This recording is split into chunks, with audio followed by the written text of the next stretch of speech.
मुंबई श्री 2025 या जिल्हा अजिंक्यपद शरीर सौष्ठव स्पर्धेचा धमाका येत्या 7 मार्चला होणार आहे। अंधेरी पश्चिमेला सेलिब्रेशन स्पोर्ट्स क्लब समोरील लोखंडवाला गार्डनमध्ये ही स्पर्धा असेल। स्पर्धेमध्ये 250 पेक्षा अधिक खेळाडू सहभाग घेतील असा प्राथमिक अंदाज आहे।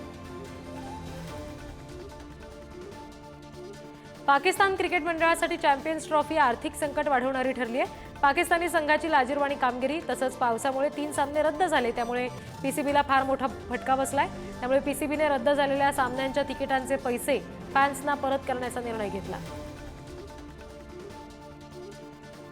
सर्व देशांनी आयपीएलवर बहिष्कार घालण्याचं आवाहन हे इंजमाम उल हक यांनी केलेलं आहे। भारत आपल्या खेळाडूंना परदेशी लीगमध्ये भाग घेऊ देत नाही, पण परदेशी खेळाडूंना आयपीएलमध्ये खेळतात असं इंजमाम म्हणालाय।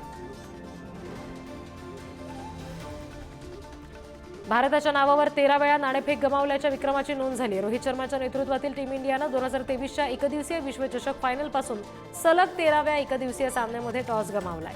यापूर्वी नेदरलँडने सलग 11 वेळा नाणेफेक गमावली होती। चॅम्पियन्स ट्रॉफीच्या सामन्यामध्ये भारतानं न्यूझीलंडवर 44 धावांनी विजय मिळवला। भारताचा चॅम्पियन्स ट्रॉफीमधील हा तिसरा विजय आहे। या सामन्यामध्ये वरुण चक्रवर्तीनं सर्वाधिक 5 विकेट्स घेतल्या। या विजयानंतर भारत सेमीफायनलमध्ये गेला असून सेमीफायनलमध्ये आता भारताची ऑस्ट्रेलियासोबत लढत असेल।